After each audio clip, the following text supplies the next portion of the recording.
Long run में कोई भी शेयर और मार्केट अगर बढ़ेगा या फिर भागेगा अपने फंडामेंटल के बेसिस पर ही भागेगा। जितने स्ट्रांग उस शेयर के फंडामेंटल्स होंगे उसी हिसाब से उसमें मूवमेंट भी आएगा। हो सकता है शॉर्ट रन में कभी कभी हमें उसमें डिप दिख सकती है। डिप के रीजन हो सकता है क्वार्टरली रिजल्ट या फिर कभी कभी कुछ ऐसी न्यूज आ जाती है। अगर हम बात करें इस शेयर के ऊपर, आज के इस वीडियो में हम बात करेंगे नवीन फ्लोरिन के बारे में। आई एम वेरी श्योर कि आप में से कई सारे लोगों ने इस कंपनी का नाम डेफिनेटली सुना होगा। इस कंपनी के आए थे क्वार्टरली रिजल्ट को हम समझेंगे, उसके बाद के मूवमेंट को भी समझेंगे चार्ट के ऊपर। लेकिन जब लास्ट टाइम इसके ऊपर एक डिटेल वीडियो आया था, डिटेल वीडियो का मतलब क्या है कि कंपनी क्या है, क्या क्या इसके सेगमेंट है, किसके सेगमेंट में काम करती है, प्लस कोई भी शेयर तभी भागेगा अगर वो इंडस्ट्री में ग्रोथ होगी। अगर इंडस्ट्री में ही ग्रोथ नहीं है तो फिर उस सेक्टर के किसी भी शेयर के लिए भागना बढ़ना थोड़ा सा मुश्किल हो जाता है। इसलिए इंडस्ट्री को समझा था, उसके शेयर को समझा था। इसलिए इस वीडियो जैसे आप खत्म करेंगे, इस वीडियो के एंड में आपको डिटेल वीडियो मिल जाएगा। अगर आपको डिटेल में समझना है तो आपके लिए वो वीडियो जरूरी इंपॉर्टेंट हो जाता है। फोकस करते हैं इसके नंबर्स के ऊपर और बाकी चीजों के ऊपर।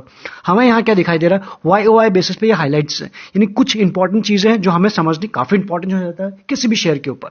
ऑपरेटिंग रेवेन्यू क्या है, ऑपरेटिंग क्या होता है, जैसे कि हम जानते हैं कोई किसी भी कंपनी के लिए जो मेन काम करती है वहां से किस तरह से परफॉर्मेंस निकल के आ रहा है वही हमारे जानना जरूरी हो जाता है।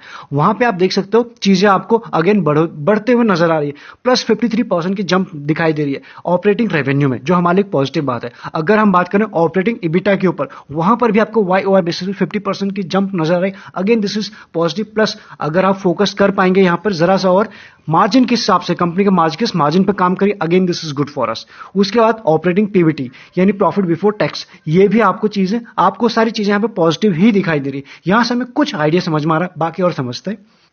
इसके बाद अगर हम फोकस करें इसके रेवेन्यू के ऊपर, आपके सामने दो बार है। एक बार जो हमें दिखाई पड़ रहा है यहां पर दिस वन, यह है Q1 21 का और यह है Q1 22 का, यानी इस क्वार्टर का। वहां से आपको रेवेन्यू किस तरह से जंप होता हुआ दिखाई पड़ रहा है 37+, यानी चीजें आपको किस तरह से बढ़ती हुई दिखाई दे रही है पॉजिटिव वे में। This is for us.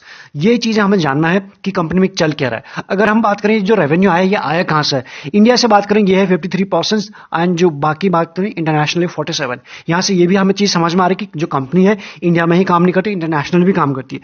वहां से दोनों पैरामीटर्स का अच्छा रेवेन्यू निकल के आया है। इसके बाद अगर क्वार्टर 1 के रिजल्ट को समराइज कर दें तो यहां पे हमें चीजें क्लियर हो जाएंगे। नेट सेल के ऊपर फोकस करें, पिछले साल जून 20 एंड जून 21 की अगर हम बात करें तो यहां पे हमें क्या समझ में आ रहा है, जो सेल्स हुई है वो 53.29% अप रही है। यहां पर चीजें again this is positive for us. Focus करें अगर नेट प्रॉफिट के ऊपर, यहां पर भी जून 20 एंड जून 21 की हम बात करें तो 9.44% की जो नेट प्रॉफिट बढ़ा है, यानी चीजें यहां पर दोनों पैरामीटर पर बढ़ी हुई दिखाई दे रही है। फोकस करना उसका इबिटा के ऊपर, इबिटा यहां पर डाउन दिखाई दे रहा है अगेन YOY बेसिस पे, यानी पिछले जून और इस जून की अगर हम बात करें तो 2.36% डाउन है। इन सब के बाद अगर हम बात करें EPS की, जो पिछले साल था 10.42 और अभी हो चुका है 11.40। EPS बढ़ा, higher number is always better. अब हमें यहां तक क्या समझ में आया कि कंपनी ने जो YOY बेसिस पे काम किया है, कारोबार किया है, वहां पे नंबर तो आपको ठीक है, अच्छे दिखाई दे रहे। तो डिप कहां है जिसकी वजह से शेयर में करेक्शन आया, वो सारे करेक्शन थे जितने भी मिले हमें क्वार्टरली बेसिस पे यह भी बात करें पिछले Q4 और Q1 में, वहां पर जो चीजें निकल के आई, रेवेन्यू हो या फिर बाकी चीजें, वहां पे थोड़ी परसेंट की हमें डिप नजर आ रही। इसीलिए इस शेयर में आज के दिन में प्रॉफिट बुकिंग हो रही है। बाकी हम बात करें हमारे लिए चीजें यहां क्लियर हो जाएंगी। सेल्स ग्रोथ कैसी रही इसकी अभी तक 5 साल में, 3 साल में, 1 साल में, ये चीजें आपको स्टडी नजर आ रही है। 10% प्लस है जो हमारे लिए पॉजिटिव बात हो जाती है। अगर नेक्स्ट फोकस करें इसके प्रॉफिट ग्रोथ के ऊपर, आप यहां देख पाएंगे 5 साल और 3 साल में अच्छी प्रॉफिट ग्रोथ थी, लेकिन 1 साल में अगर हम बात करें यहां से कोविड की वजह से अभी भी इंपैक्ट होता हुआ दिखाई पड़ रहा है। अब देखने वाली बात है कि आने वाले कमिंग क्वार्टर्स में जब ये ईयर खत्म होगा तब तक किस तरह से चीजें रिकवर होती है या फिर पॉजिटिव वे में आता है। उसके बाद फोकस करें ROE के ऊपर। ROE इस कंपनी का अच्छा है, शानदार है, तो कोई दिक्कत की बात नहीं है। वही अगर फोकस करें इसके ROC के ऊपर, again this is good for us. तो यहां से भी हमारे लिए कोई टेंशन की बात तो है ही नहीं। ये जो एनालिसिस शॉर्ट में रखेंगे, इसीलिए इंपॉर्टेंट चीजों के ऊपर ही फोकस करें, बाकी डिटेल में पहले की हुई है। डेट इसके ऊपर 0 है तो हमारे लिए दिस इज अगेन पॉजिटिव बात। अगर हम फोकस करें प्रमोटर के पास कितना है, 30 है प्रमोटर के पास जो होल्डिंग है, और वही बात करें FIs के पास 26+ है एंड DIs के पास 15+, यानी मेजर क्या है उन्हीं के पास है। या फिर ये कह सकता हूं स्मार्ट मनी के बाद अच्छा खासा इन्वेस्टमेंट बनाया, इंटरेस्ट भी बनाया, इन्वॉल्वमेंट भी बना हुआ है, पब्लिक का भी इंटरेस्ट काफी है, 27 प्लस है, ऑलमोस्ट 28 के आसपास, ये चीज हमें यहां से बता रही है। इसके बाद अगर फोकस करेंगे प्लेजिंग के ऊपर, इस कंपनी के प्लेज पहले से रहा है, अभी भी है। अगर हम बात करें जून 20 की बात करें और जून 21 आ चुका है, यानी इसके बीच में प्लेजिंग जो रही है वो जून में था 3.43 के आसपास, और अभी वो चीज आते आते कितने 3.1, यानी चीजें उतनी कम नहीं हुई है। हाँ, बीच में 2.98 जरा सा कम हुआ था, अगेन फिर से प्रोमोटर ने अभी भी जो कुछ शेयर है 3% के आसपास उसको प्लेज रखा है। अब सवाल यह है या फिर देखने वाली बात है किस दिन इसको जो हटाते हैं या फिर इसको रिमूव करते हैं प्लेजिंग की कैटेगरी से, इसके ऊपर हमें ध्यान लगाना जरूरी हो जाता है, क्योंकि बहुत सारे लोगों का ये पोर्टफोलियो का हिस्सा है ये शेयर, इसलिए इसके ऊपर ध्यान रखना जरूरी होता है, इसे इग्नोर नहीं कर सकते हैं। बाकी कितना अच्छा है तो आपको यहां से कुछ रिटर्न के बेसिस पे समझ में आ जाएगा। 3 साल में बड़े ही अच्छे रिटर्न दिए, ऑलमोस्ट 449% के रिटर्न दिए। 2 साल में भी बड़े ही शानदार। 1 साल में कोई भी पैरामीटर ऐसा नहीं है जहां इसने अच्छे रिटर्न नहीं दिए। 1 मंथ में आपको 0.91 दिखाई दे रहा है, 1% के आसपास, वो भी इस वीक की करेक्शन के बाद। तो यहां से हमें चीजें ये समझ में आ रही है कि यहां से हमारे एक अपॉर्चुनिटी आते हुए दिखाई पड़ रही है, फ्रेश बाइंग के लिए, एवरेजिंग के लिए या हो, और लॉन्ग टर्म वाले को क्या करना है वो तो हम बात करेंगे इसी वीडियो में। अगर बात करें इन सबके बाद वैल्यूएशन क्या बता रहा है, वैल्यूएशन जो चल रहा है इसका इंडस्ट्री पी है 57 प्लस, और वहीं बात करें इसका जो है 60 के आसपास, यानी कि एक थोड़ा सा प्रीमियम पे चल रहा है, और ऐसा बहुत रेयर होगा कि अपने इंडस्ट्री पी से आपको नीचे ही मिले अनटिल इसमें बहुत बड़ी कोई गिरावट आ जाए या फिर मार्केट में एक बड़ा करेक्शन आ जाए। इन सब के बाद बात करें डिलीवरी की, आज के दिन 23 हुई है, जो पुअर या फिर सिर्फ ओके कह सकते हो, अदरवाइज 25 से ऊपर हो तो उसे आप अच्छा कह सकते हो, या फिर सिर्फ ओके कह सकते हो, 25 के ओके कह सकते हो। ईपीएस तो बड़ा ही शानदार है, 60 है, तो उस लिहाज से हमारे लिए कोई टेंशन की बात नहीं है। इन सब के बाद अगर फोकस करें इसके चार्ट के ऊपर, चार्ट कहां से शुरू करता हूं, वीकली से, ताकि आप ठीक से समझ पाएंगे और अपना डिसीजन खुद बना पाएंगे।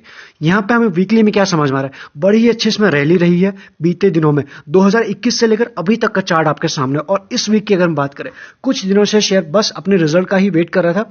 ये आप देख सकते हो, ये जो 1 2 3 3 वीक में तो इसका गेन हुआ, बाकी उसके 3 वीक जो थे, आखिरी के 3 वीक, ये जो 3 वीक है उसमें सिर्फ वेट हो रहा था कि यहां से रिजल्ट कैसे आते हैं, उसी हिसाब से इसमें मोमेंटम आ सकता है। और रिजल्ट पुअर आए थे क्वार्टरली बेसिस पे, उस तरह से नहीं आए, या फिर जो रैली थी वहां से प्रॉफिट बुकिंग हो चुकी शॉर्ट टर्म में। जैसे हमारी बात हो ही रही थी कि जो भी डिप आएगी वो शॉर्ट रन में आ सकती है, लॉन्ग रन में बड़ा ही अच्छा शेयर है।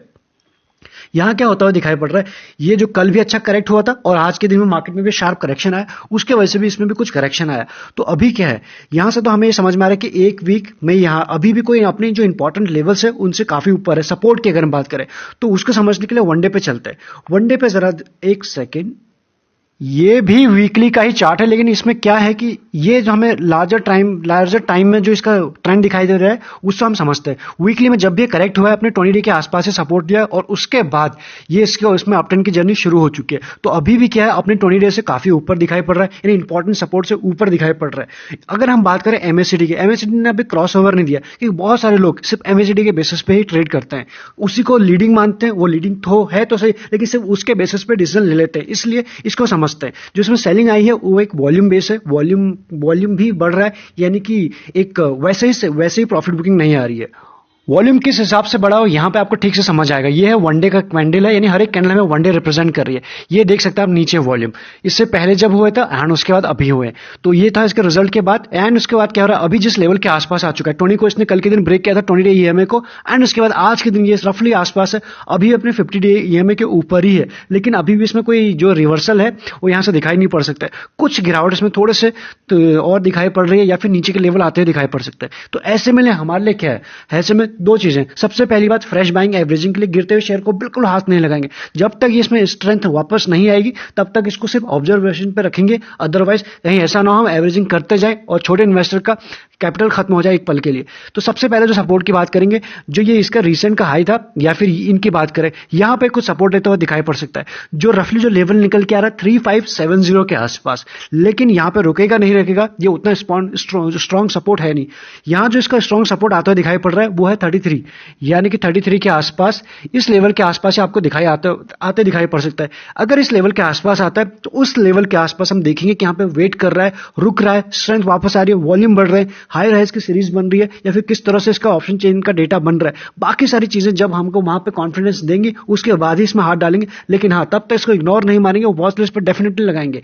अभी सवाल ये आ जाता है कि ये गिरावट जो हो रही है, देखिए ये 5-10% की गिरावट आते रहती है जाते रहती है। अगर आपने इसको लॉन्ग टर्म के लिए हिस्सा बनाया तो कोई टेंशन की बात नहीं है, आपको बस इंजॉय करना है। अगर जब लेने की बारी आएगी उस लेवल के आसपास आप एवरेज कर सकते हो, ले सकते हो, लेकिन इसको शॉर्ट टाइम में कि ये गिरावट की वजह से बेच नहीं देना लॉन्ग टर्म इन्वेस्टर को।